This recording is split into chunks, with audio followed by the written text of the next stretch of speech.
Si vous aviez de la foi gros comme une graine de moutarde, vous auriez dit à l'arbre que voici, « Déracine-toi et va te planter dans la mer. » Et il aurait obéi.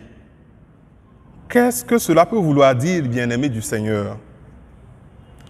Si les disciples demandent à Jésus d'augmenter en eux la foi, c'est sans doute parce que la foi, on ne la possède pas, elle est l'œuvre de Dieu en nous.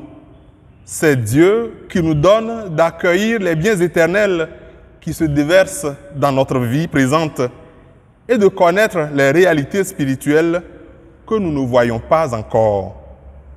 La foi est une réponse de la personne à l'initiative de Dieu. Tout ce qui est en notre pouvoir, c'est de dilater notre cœur et de faire grandir notre désir de Dieu. Nous concevons souvent la foi comme une puissance qui soulève les montagnes, en nous inspirant bien sûr de l'Écriture.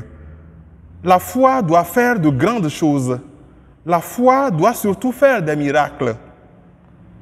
En vérité, c'est Dieu qu'il faut laisser agir en nous. Le risque que nous courons en exaltant souvent notre foi comme un pouvoir de thaumaturge, comme une soupape de sécurité ou comme un talisman, c'est de ne plus savoir compter sur Dieu, nous abandonner à nos frères et sœurs, mais de compter uniquement sur nos forces. Or, c'est justement quand la foi accepte de n'être rien en elle-même, d'être un don de Dieu, qu'elle permet à la puissance de Dieu d'agir en nous. La foi a-t-elle pour vocation de réaliser nos petites espérances, nos désirs égoïstes? Il me semble qu'elle consiste à se remettre dans les mains du Seigneur. Elle consiste à permettre au dessein bienveillant de Dieu, qui dépasse nos vies humaines, de s'accomplir dans notre vie. C'est dans ce sens qu'on ne possède pas la foi, qu'on n'en dispose pas et qu'on ne peut pas se reposer sur elle comme sur une force d'autodéfense. C'est seulement sur celui qui donne la foi que nous devons nous appuyer.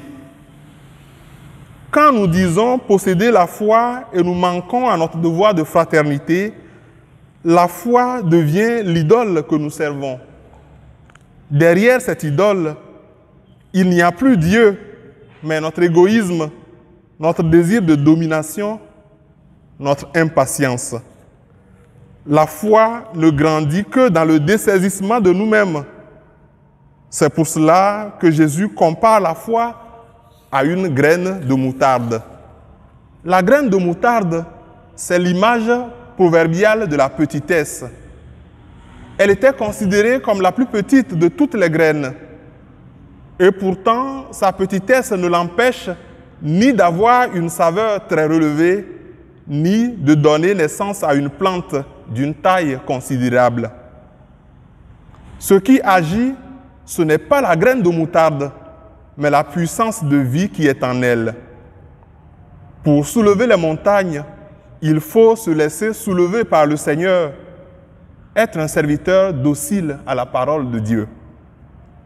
Ainsi, bien-aimés du Seigneur, notre foi de serviteur et de servante de Dieu n'est efficace et agissante que dans la mesure où elle est le canal, le moyen qui nous relie à Dieu et à nos frères et sœurs, dans la mesure où elle instaure une relation de confiance entre Dieu et nous.